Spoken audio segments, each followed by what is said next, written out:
Oke, gue udah lama banget gak cerita horor. Gue udah punya segudang cerita horor yang akan gue ceritain. Tapi malam ini gue akan cerita yang paling serem, karena ini kejadian yang dialami langsung oleh kakak kelas dari temen gue. Ini pas banget nih, cuaca mendukung. Ini sekarang jam 00.33. Rumah gue sepi, ada suara rintik-rintik air, kayak horornya dapet banget. Ya emang semua orang rumah sepi lah, jam 1:30 malam. Rumah siapa yang rame? Bukan rumah doang, Min. Suatu hari kakak kelas ini lagi dapet atau lagi head. Nah, sebelum tidur dia mau bersih-bersih dulu nih ke kamar mandi yang posisinya itu di lantai bawah kamarnya, atas kamar asramanya.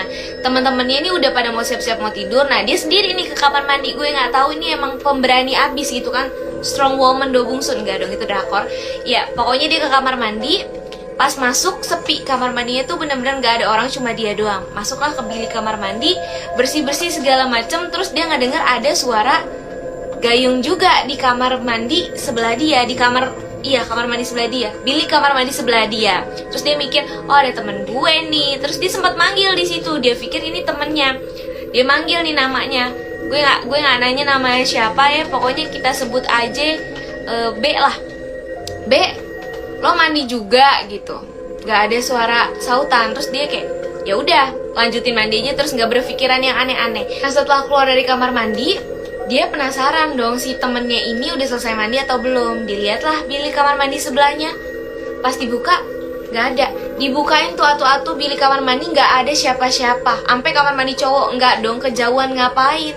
BTW kalau si kakak kelasnya ini denger sampai kamar mandi cowok, kupingnya tajam bener. Kuping gue yang sering gue buat nguping gibahan tetangga aja nggak setajam itu perasaan.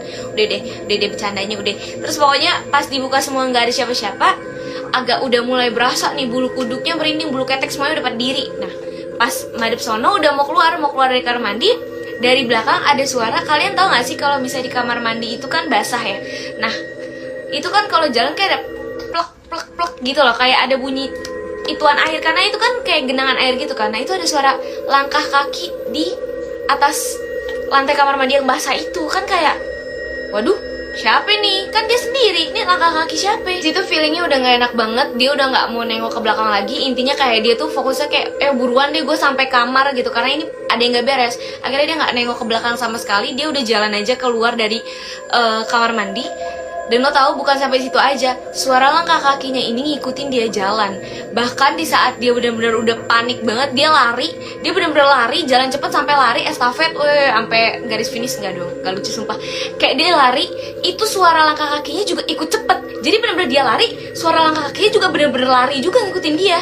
Seperti yang gue bilang tadi, kamar mandinya itu letaknya di lantai bawah kamar asrama. Jadi pas dia ke kamar itu kan dia harus naik tangga. Lu bayangin, ada langkah kaki ngikutin naik tangga, cepet banget ngikutin ritmenya dia. Kagak ada wujudnya tapi langkah kaki dong. Lu bayangin aja, lu kayak begitu apa lo lakuin. Akhirnya dia sampai di kamar, semua teman-temannya udah pada tidur, lampu juga udah gelap. Dia buru-buru masuk ke dalam selimut, tutupin barang-barang yang dia bawa pas mandi itu udah nggak diberesin, bener-bener dibawa sama dia ke dalam selimut, tutup. Itu ada suara manggil nama dia. Tapi sorry banget, gue lupa nama kakalnya siapa, karena teman gue ceritanya udah lumayan lama nih gitu. Jadi kita umpamakan aja namanya Nindi. Jadi pas dia nutup selimut, itu bener-bener di samping kupingnya ini, masih selimutan nih, di samping kupingnya ada yang manggil, Nindi. Udah, lu pada gak usah pada nanya-nanya bau gak tuh mulutnya, gak usah, udah basi, itu udah basi. Pokoknya setelah dia baca doa segala macem, itu gak lama udah gak ada suara lagi, udah gak ada suara langkah kaki, udah gak ada suara yang manggil dia. Dia kira ngeberaniin untuk nurunin selimut. Pas turunin selimut, bener-bener itu si setannya itu dimuncul di muka dia, guys, yang kayak bener-bener langsung teriak. Kakak kelasnya bangunin satu kamar. Terus ya udah, akhirnya si kakak kelasnya ini trauma sekitar 1 minggu. Dia tuh nggak mau ditinggalin, bener-bener harus ditemenin kemanapun dia pergi. Gue kalau jadi dia, kayaknya gue nggak akan seberani dia sih, yang kayak berani untuk jalan sendiri ke kamar. Padahal kayak jelas-jelas dia dengar suara langkah kaki dari belakang tapi nggak ada wujudnya. Itu kayak, itu berani banget sih. Kayak makanya gue bilang ceritanya serem banget, karena itu tadi sih kayak, wow, amazing bro.